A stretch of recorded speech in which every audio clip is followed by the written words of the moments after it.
നമ്മൾ 20 രൂപ കൊടുത്ത് വാങ്ങിക്കുന്ന കുപ്പിവെള്ളം.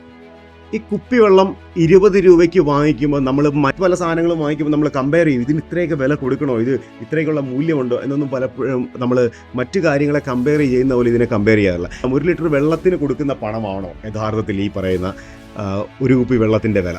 യഥാർത്ഥത്തിൽ അതൊരു കംഫർട്ട് അല്ലെങ്കിൽ നമ്മുടെ കൺവീനിയൻസിന് കൊടുക്കുന്ന വിലയാണ് 20 രൂപ എന്ന് പറയുന്നത്. അതായത് നമുക്ക് ഒരിടത്ത് ചെന്നാൽ നിങ്ങൾക്ക് ദാഹിക്കുമ്പോഴാണ് നിങ്ങൾ ഈ വെള്ളം വാങ്ങിക്കുന്നതെങ്കിൽ അതൊരു കടയിൽ ചെന്ന് ചോദിച്ചാൽ എനിക്കൊരു ഗ്ലാസ് വെള്ളം തരാമോ എന്ന് ചോദിച്ചു കഴിഞ്ഞാൽ അവരത് ഫ്രീ ആയിട്ട് തരും. അല്ലെങ്കിൽ ഒരു വീട്ടിൽ കയറി നിങ്ങൾക്ക് ചോദിക്കാം. മറ്റു പല പബ്ലിക് പ്ലേസുകളിലും വെള്ളം സൗജന്യ കുടിവെള്ളം കിട്ടുന്ന സ്ഥലങ്ങളുണ്ട്. പക്ഷേ എന്നിട്ട് നമ്മൾ ഏറ്റവും ഫസ്റ്റ് ഓപ്ഷൻ വെള്ളം വേണോ, ഉടനെ തന്നെ നമ്മൾ 20 രൂപയ്ക്ക് വാങ്ങിക്കും. എന്തുകൊണ്ടാണ്? കാരണം നമുക്ക് മറ്റൊരാളുടെ മുമ്പിൽ പോയിട്ട് എനിക്ക് വെള്ളം തരാമോ, ഒരാളുടെ ഒരു ഹെൽപ്പ് ചോദിക്കേണ്ട ആവശ്യമില്ല. അതായത് നമുക്ക് ഒരാളോട് റിക്വസ്റ്റ് ചെയ്യുകയോ അയാളുടെ മുമ്പിൽ താഴേണ്ട ഒരാവശ്യവുമില്ല. 20 രൂപ മുടക്കിയാൽ മതി. നമുക്കതിനുള്ള പരിഹാരമാണ് യഥാർത്ഥത്തിൽ ഈ പറയുന്ന ഒരു കുപ്പി വെള്ളം. ഇനി രണ്ടാമതെന്ന് പറഞ്ഞാൽ ഈ ഒരു കുപ്പി വെള്ളം നമുക്ക് കയ്യിൽ കൊണ്ടു നടക്കാം. If you want to change your life, change now. Life never be the same again.